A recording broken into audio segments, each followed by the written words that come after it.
Hi everyone, my name is Nicole Wilson and I'm the USC Project Specialist for Youth Count 2019.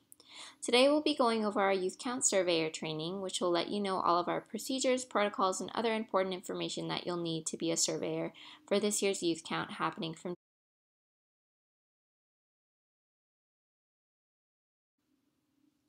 The first component of the training that we'll be going over is what is the Los Angeles Youth Count.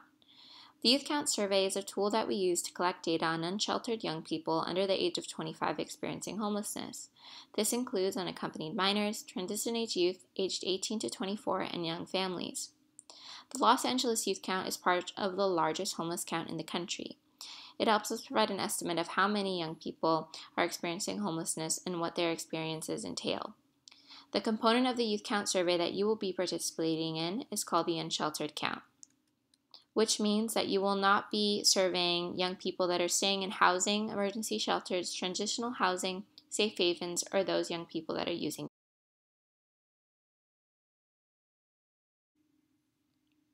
Now that you have some background about what the Youth Count is, I wanted to go into detail about why the Youth Count is so important.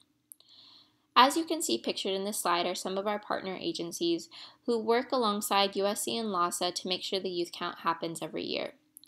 The Youth Count directly affects these agencies by providing resources, funding, advocacy, and awareness through the data gathered in the 10-day period.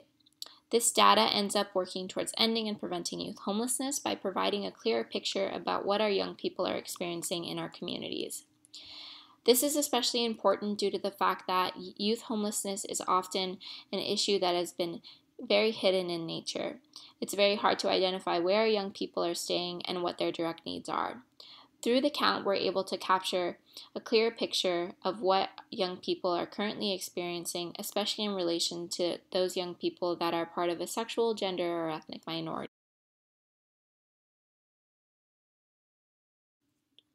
The first step that you'll want to take as a Youth Count surveyor is to sign up for shifts between the time frame of January 22nd to 31st. The available shifts include 6 a.m. to 9 a.m., 9 a.m. to 1 p.m., 1 p.m. to 5 p.m., and 5 p.m. to 9 p.m. Please note that these times may vary depending on each agency. If you're unsure of who your agency's point of contact is or how to sign up for a shift, please email me at wilsonnj@usc.edu. Also, we have a youthcount2019.com website where we will have available training videos and other really important Youth Count 2019 related information. Please make sure to utilize this website if you're unsure of terminology that we use throughout this training or other related questions.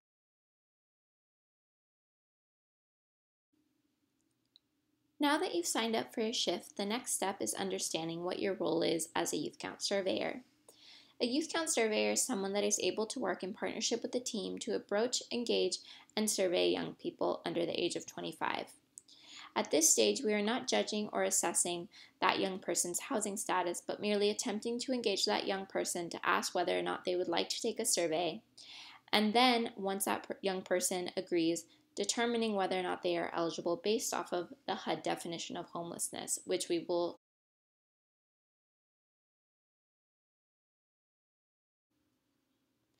In order to be eligible to take a Youth Count survey, the young person that we are engaging must meet the definition of unsheltered homelessness provided to us by the Department of Housing and Urban Development, also known as HUD.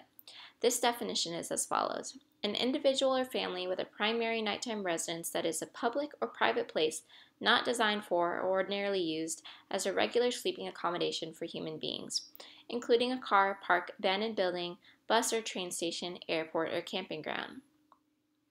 For those of you that work in direct service provision, this definition may differ from what you as a service provider consider to be a young person's homeless status.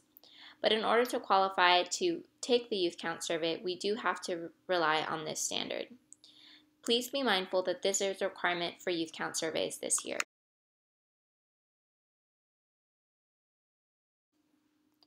Now that you have an understanding of what your role will be as a Youth Count surveyor, we'll talk through what will happen when you show up for a shift.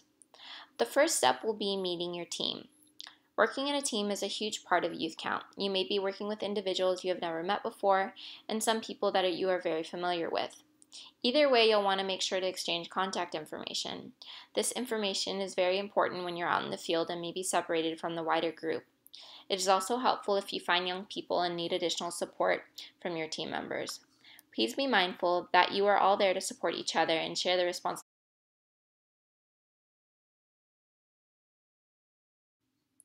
Once you've joined your team will be given a set of census tract maps to complete on your shift. A visual of what a census tract map looks like is provided on this slide. The map will tell you what service planning area you're in, which will be on the left-hand side of the map, the CT number and CT split, which will be on the upper right-hand corner, the city that the map is located in, how many people are projected to be inside of the confines of the map, as well as if there are any hotspots where we project you'll be able to find young people that you'll be able to interview, and the boundary lines which you should not be surveying outside of. The boundary lines are listed in blue, and all the areas that you should not be surveying are listed in green.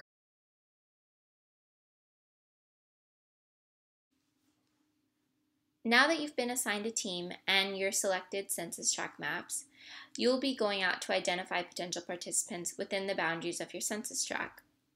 When we go out to survey young people, we want to make sure we are engaging all young people that appear between the ages of 18 to 24, or unaccompanied minors or young families.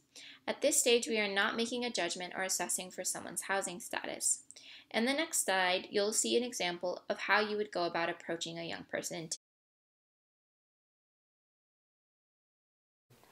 Hi, my name's Nicole. I'm out here today asking folks about their experiences with housing in Los Angeles. We're doing a survey where you get a $5 McDonald's gift card. Would you be interested in taking one? Well, that sounds interesting, but what is the survey about? So the big picture of it essentially is just we're trying to get an idea of how many people are experiencing homelessness in Los Angeles to get access to resources and funding to the areas in LA that need it the most.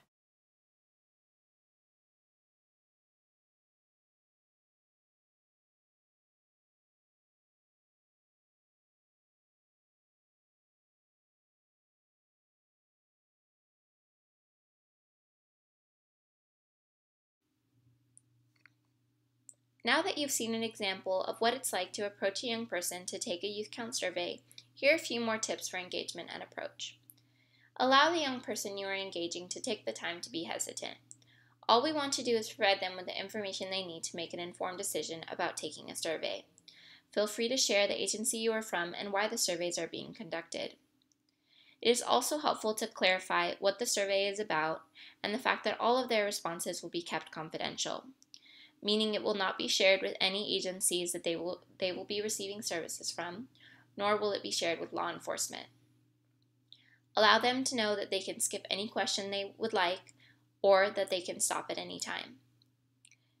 Being very clear about what the expectations are in terms of length of time the survey takes, the type of questions that are on the survey, and the compensation amount is very helpful.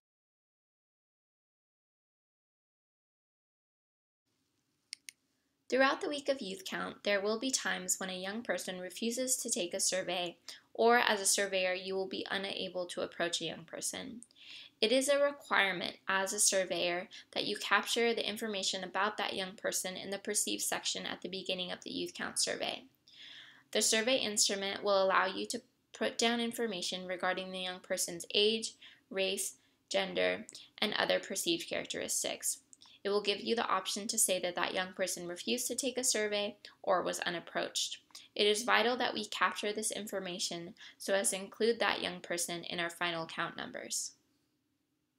The next slide will give you an example of what will happen.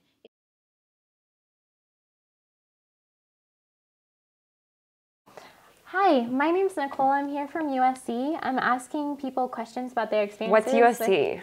USC is a school here in Los Angeles. We do this research project with the city to try to get an idea of people's experiences with housing in LA. Okay, so... You get a $5 McDonald's gift card for participating in the survey. It takes about 10 to 15 minutes. Oh, God. I mean, I guess so, but... You know, this is just taking a really long time. Okay. And my friend's over there, and we gotta go. I can't do it anymore. Totally understandable. No problem. Thank you so much for taking the time Keep to up talk the with good me. work. I really appreciate it. Okay, thanks. Sure.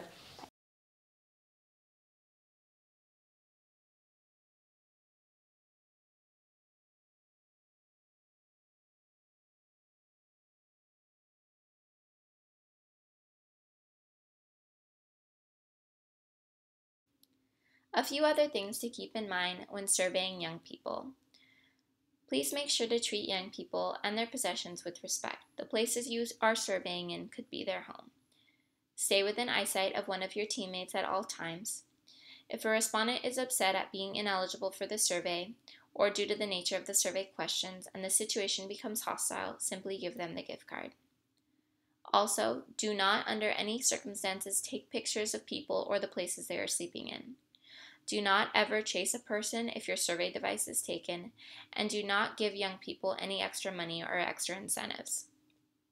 We do have resource sheets available that we can give out to young people throughout the week of Youth Count, which will give them information on local shelters and drop-in centers in the community. Once a young person has agreed to take a Youth Count survey, please be sure to listen actively and respectfully without judgment. Be prepared to move to another spot during the survey, as distractions may appear midway through the survey. Try not to fill silences or speak when a respondent is thinking about the answer to a tough question.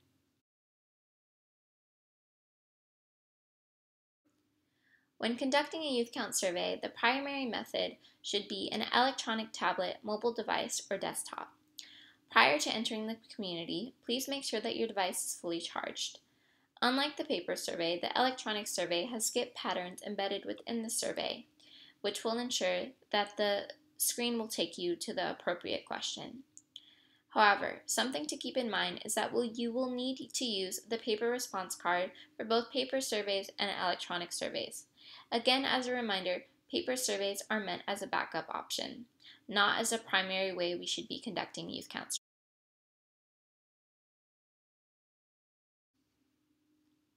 When conducting a youth count survey, there are a few different components.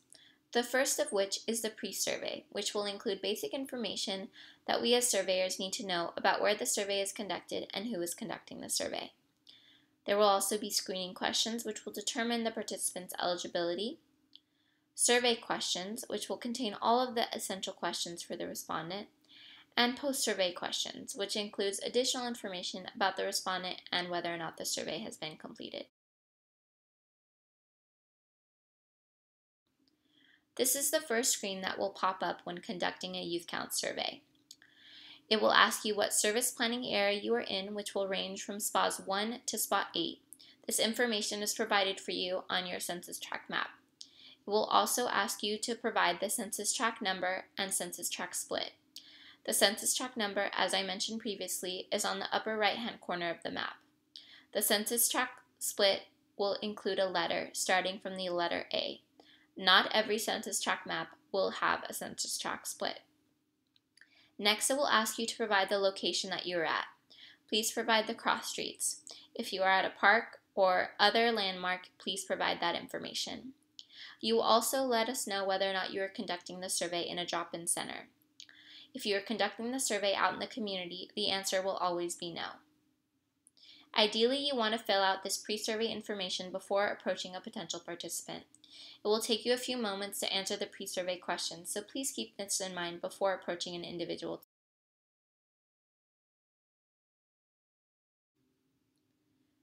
Pre-survey will also ask you to input your initials. This is how we track the number of surveys you complete. It will also ask you to put down perceived characteristics about the young person that you are interviewing. This is critical to understanding the characteristics of those people who refuse to take a survey or who are unapproached.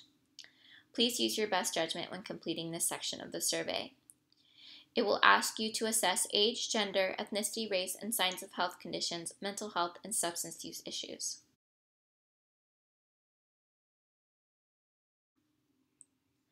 The pre-survey will also ask you whether or not the individual proceeded to take the survey, refused to take the survey, or was unapproached. Select Proceed with Survey if you get a positive response. Select Refuse to take survey if you are immediately refused without getting the chance to read the confidentiality agreement. Select No Unapproached if you saw someone you perceived as homeless but you were not able to survey within the boundaries of your census tract, and this is for any reason. Next, you'll make sure to read out the full confidentiality agreement. This must be done with every single participant, and the full contents of the confidentiality agreement must be read out. This is to ensure that the participant understands their rights as a survey participant and also the compensation that they will be receiving. The compensation for a youth count survey is a $10.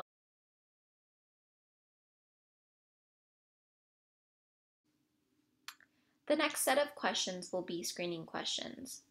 The first question will ask if the participant has received a food card after participating in the LA Youth Count survey in the past week. It will also ask whether or not the person is age 24 or under. In order to answer this question, you merely have to ask the participant their date of birth. If the respondent was born in 1992 or earlier, he or she is not qualified to take the survey. You will see the screen below.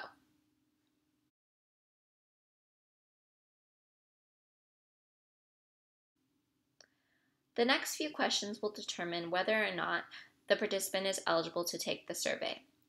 The first question is, where have you spent most of your nights in the last 30 days? You will wait for a response, then select the choice closest to the answer. If asked to clarify, ask, have you spent more than 2 weeks out in the past month in the same place? If so, where was that? If the respondent chooses any of the following in the red box, they are not qualified to take the survey.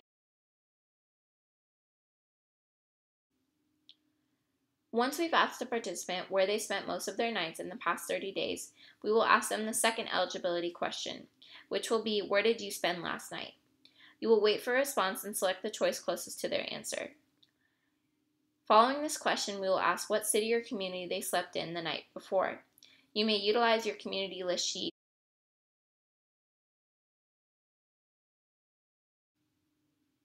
At this point, eligibility is determined. You will be prompted with an eligibility dialog which will let you know to continue or to end the survey. You will then ask the eligible participant for their initials. We have provided an eligibility scenario in the next slide. So this next question determines your eligibility to complete the survey. Where have you spent most of your nights in the last 30 days? Like on a bench, like outside. Okay. And then you told me where you spent most of your nights in the last 30 days. Where did you spend last night? On a bus.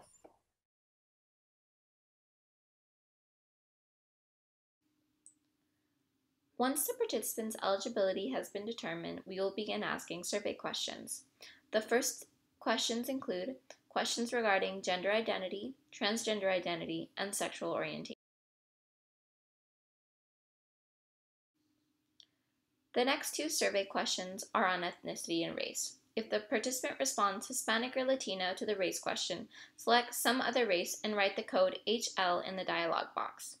If the participant responds multiracial, select some other race and write in the code MR in the dialog box.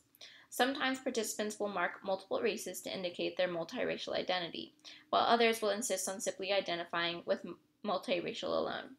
No matter what method, both types of respondents will be analyzed as multiracial.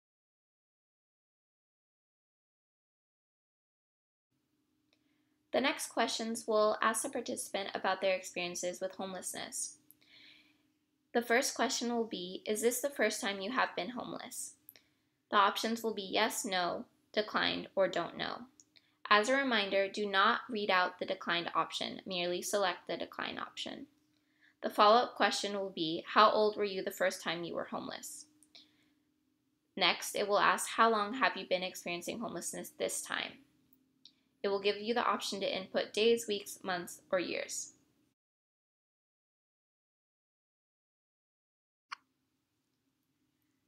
The next set of questions will ask, including this time, how many separate times have you experienced homelessness on the street, in a vehicle, or in the shelters in the past year? It will also ask, in the past 3 years, what about the number of separate times you experienced homelessness on the street, in a vehicle, or shelter? We ask the next set of questions to understand whether they have been chronically homeless, the number of separate episodes of homelessness in the past year and the past 3 years. Then we want to know if they were homeless for a year or more in total in the past 3 years. These questions can seem repetitive to participants, so please be mindful of clarifying that the questions are different.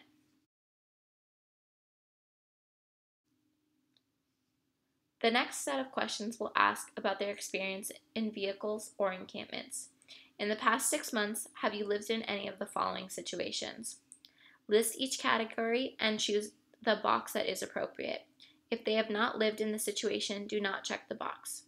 It will also ask how many people are living with them in that vehicle or encampment. It will ask, in each of the following situations, can you tell me how many other people live with you, not including yourself? In the next slide, we'll give you an example of how to ask a housing status question. Is this the first time you've experienced homelessness? Yeah. In the past year, including this time, how many separate times have you experienced homelessness on the street, in a vehicle, or in a shelter? This is the first time. How long have you been experiencing homelessness this time? 2 months.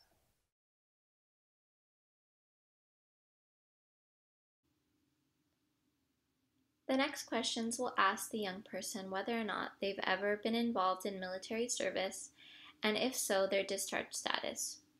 If the answer is not on the list, choose unverified.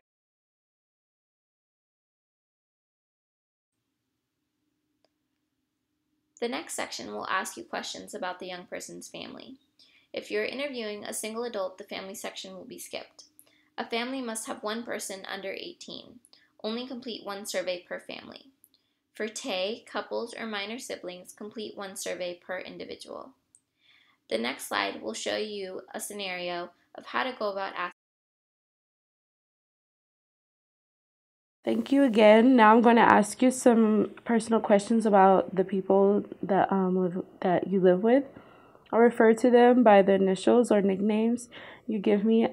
As a reminder, all answers will be kept confidential.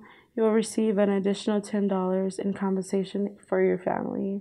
What are the initials or nicknames of other people in your household from youngest to oldest?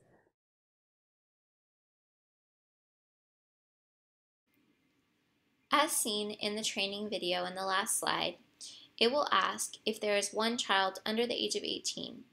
Then the survey will ask questions about all family members. Only complete one survey per family. Fill out initials for all family members. This will help you ask questions later.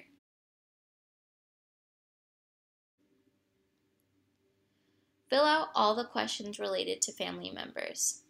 Note, if you are interviewing a single adult, the family section will be skipped.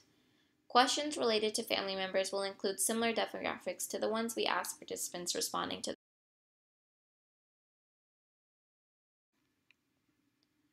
Some survey questions are especially sensitive and personal. For these questions, such as health conditions, questions on domestic violence, and sex trafficking, response cards can help to protect a respondent's confidentiality. Remind them that they can skip these questions if they appear uncomfortable.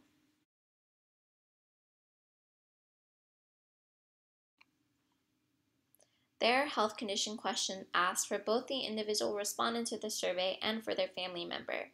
Follow the instructions if you wish to utilize the response card. The next set of questions are asking about the respondent's experiences with domestic violence. It may be unsafe to ask these questions. If a potential abuser is present or someone who is directing the respondent on how to answer other questions, you can skip these questions entirely by selecting safety concern. Use the response card.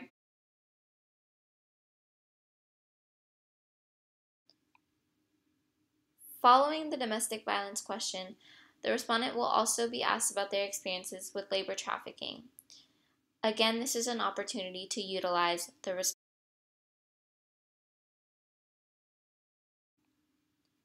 When utilizing a response card for the domestic violence or labor trafficking questions, please make sure to show the respondent the options. Ask them to tell you the number that corresponds with their response and record their response. Please be mindful that some of our respondents may have difficulty with eyesight or literacy. Keep this in mind and make sure to ask the participant whether or not the response card is an option that they want to use. The next question will ask the participant about their involvement in different systems. If they don't know or don't want to answer, make sure that they feel comfortable letting you know. Otherwise, if the participant says yes, you will ask them if they've been involved in any of the following systems. Please read each option and choose all that apply. Choose none of the above if none apply.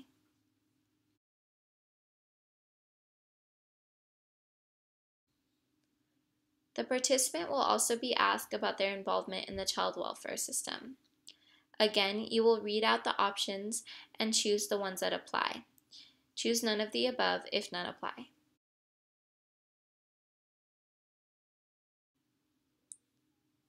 The participant will also be asked about their experiences with education. The questions will include if they are currently enrolled in school and what the highest level of education they have completed is. For this question, a common response for highest level of education may be other, vocational certificate. In this case, select other and enter.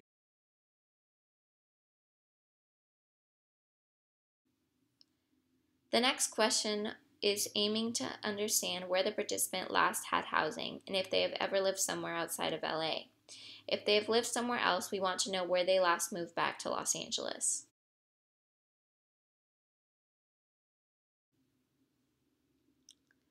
Next, it will ask about their community of origin. For this, you'll want to use the community list, which is provided in the next slide.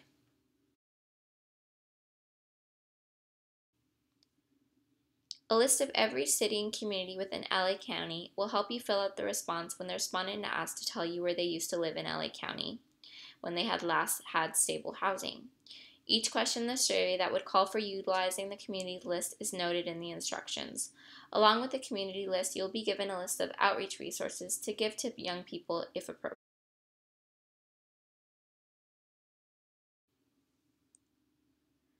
The next question will ask the participant the main reasons why they feel they lost housing. This question will require you to listen, wait for a response, and choose what applies. Try to balance your time so the respondent can answer. You may, however, want to find a strategy to move on to the next question. I would also recommend thanking the participant for sharing this information.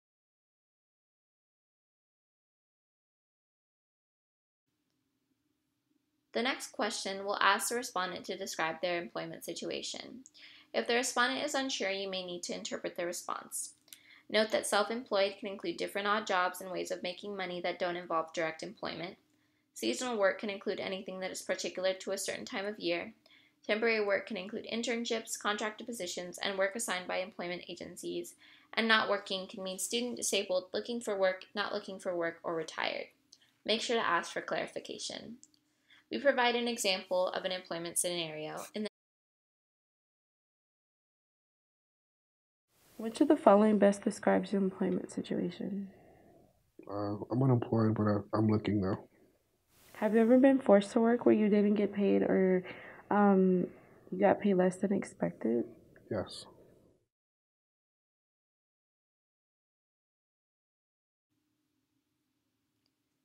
Finally, the participant will be asked if they receive any forms of government assistance.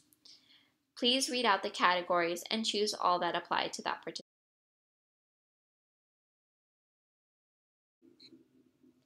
Before ending the survey and handing the participant their gift card, make sure to debrief them. You can say thank you for taking the time to help me understand your experience. You can check in with how they're feeling. Following this, you can proceed to the staff-only section and make sure to provide the participant their $10 Visa gift card.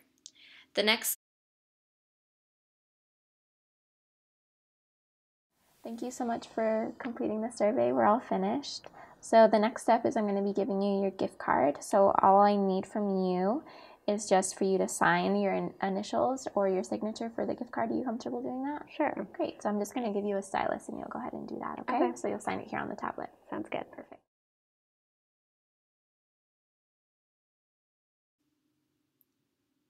The post-survey will ask you what the status of the survey is. If the survey was cut short at the beginning due to ineligibility, select sheltered, housed, or cannot confirm eligibility. If the participant was eligible and you made it through the whole survey, select complete. If the participant couldn't complete the survey, select partial. Select not approached only if you are unable to approach a potential participant. For refusals, select refusals. And don't forget to give the participant the $10 Visa gift card. The survey will ask you if a food card was received. You will select yes. You will then have the respondent sign their name on the box provided. Our last final survey reminders. Make sure you are understood, speak clearly, and make sure to clearly present the questions. Make sure that you are comfortable with the phrasing of the questions before you begin surveying in the field.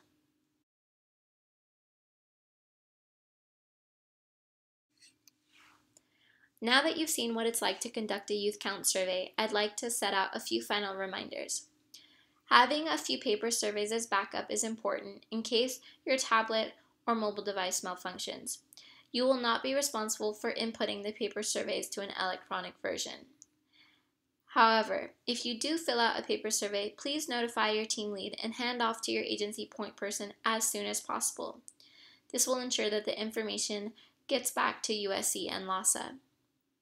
When you are filling out a paper survey, please make sure to fill out the pre-survey form along with the paper survey. The pre-survey form has all the vital information that we need regarding the location of where the survey is being conducted and important information about the respondent. Without the pre-survey information, the paper survey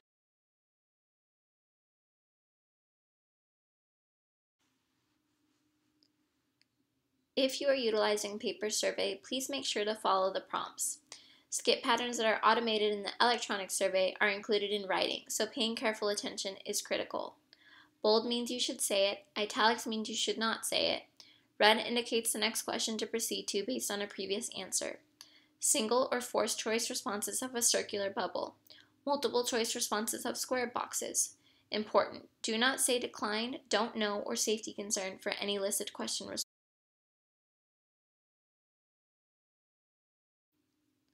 Finally, in this picture you can see the compensation amount for a $10 Visa gift card, which a young person will receive for taking a survey.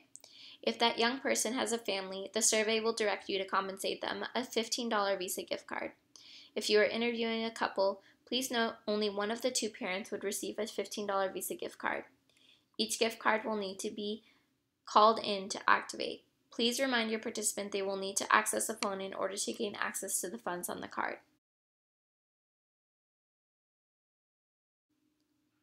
Before you give your gift card to your participant, please make sure that you fill out the electronic gift card information, inputting the last 4 digits of the gift card, and having the participant sign on the electronic tablet or mobile device. In addition to having the participant sign on the mobile device and inputting the last 4 digits on the electronic form, we also ask that you input the last 4 digits on a paper version as well. This is to ensure that in the chance that the gift card number is input correctly on the tablet, we have a backup to make sure that that gift card and survey is not lost. You will want to make sure to input the last 4 digits of the gift card serial number along with the respondent's initials and the interview date. If the respondent is utilizing a paper survey without an electronic form, you will also have the respondent sign on the paper form.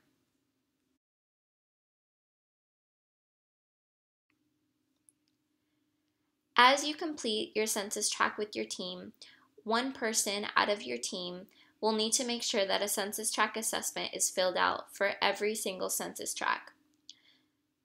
This will tell USC vital information about whether we need to revisit a tract, whether a tract was fully covered, if there were any safety concerns, and other important information. Again, one person on your team must fill out this assessment at the end of covering every tract. The questions asked will be as follows. Who did your survey team consist of? It will also ask you to select the spot and census tract number that you're in. The census tract assessment will also ask you to describe what survey your census tract is canvassed for, the time of day you started and ended canvassing your census tract, and whether or not you observed an encampment. A definition will be supplied for what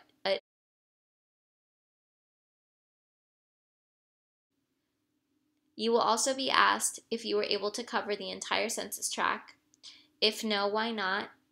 If you were able to cover all your hotspots, and if no, why not? The reasonings could vary from safety, capacity, inaccessibility, or other.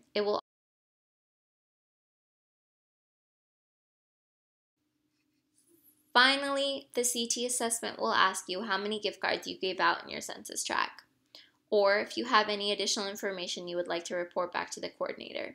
This is a good opportunity to let the coordinator know if there are any specific details about the census tract that other surveyors should know if they will be covering the tract, or any issues with safety concerns.